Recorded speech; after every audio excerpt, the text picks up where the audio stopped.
everybody. Welcome to the latest edition of the Guardian Ad Litem Broward County Communicast. My name is Adina Wilson. I'll be your host today. And with me is Paul Ajzenman, who is a certified Guardian Ad Litem volunteer with Broward County. Hi, Paul. Thanks for joining me today. Hello, and thanks for having me. I'm happy to be here.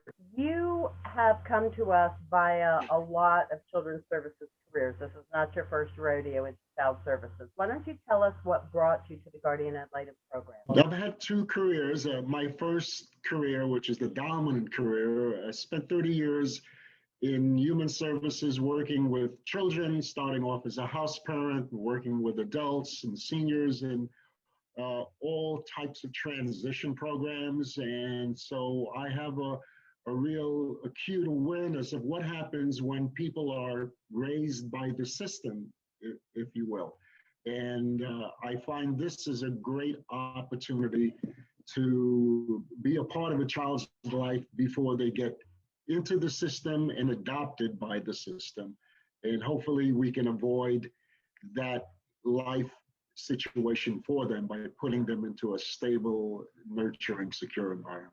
With seeing the impact throughout their lives that a stable environment and a stable adult can do for them, the advantage it can give to them. Paul has a lot of cases, a lot of children. Paul, why don't you explain to us the cases of children that you care for right now?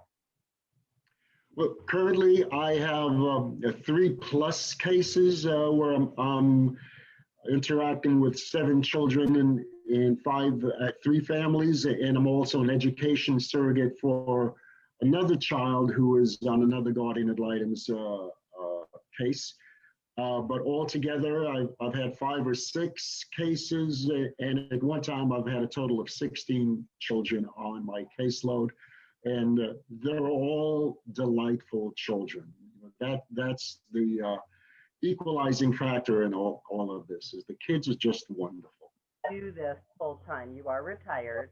People shouldn't be intimidated about you having 16 children to care for. Children do not live with the guardian, so these kids don't live with Paul, but he is required to see them at least once a month. And some funny stories have come out of that, haven't there, Paul? Definitely. There's a story where I took 2 brothers once on them to Costco, and they had never been to Costco before. I don't think they've been to anything larger than a local supermarket. And it was such a delight to see their eyes pop and smiles get plastered on their face when they walked in.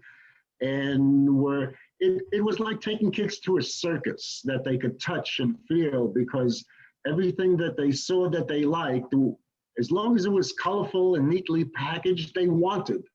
And I would say, no, let's go look at this thing, and then let's go look at this thing. And we finally edged over to where the books were, and I let them pick out some books. And it was just an amazing experience for me to see these kids being introduced to a world that they had never, ever negotiated before. So just something as simple as taking them to Costco, that's amazing. Now we have guardians who we know have been with their children all through, their childhood, who were not adopted out, and who maintained a friendship, built this relationship with them, and were a part of their lives forever. You have a young man who now has some future plans that probably would not have been planned without you in his life. Tell us about that. That's correct. I was with him as a Guardian Ad Litem for close to 2 years, and he ended up being adopted by family members. He's happy to be living in a stable environment, and he's decided that after high school, he's got 1 more year after this year, he's going to join the U.S. Air Force Academy, major in computing, and then go to college afterwards and follow in that path. And one of his most remarkable skills that helped him to survive the world he grew up in was his artistic and crafting skills. And I have seen him in terms of my ongoing relationship with him, not as a guardian, but as a family friend. I've seen him make Japanese style life-size swords simply out of paper stock and popsicle sticks that you buy at the Wow. craft store. And he would fold the papers into the exact shapes and glue them around the popsicle sticks and come up with these 3, 4, and 5 foot swords. I mean, he's made over 5 of them. And if you're not careful in swinging them around, they'll fall apart because the weight of the devices is not is heavier than the glue, but they're stunning in terms of this is an idea that he developed to keep himself busy during downtime in the early stages of COVID.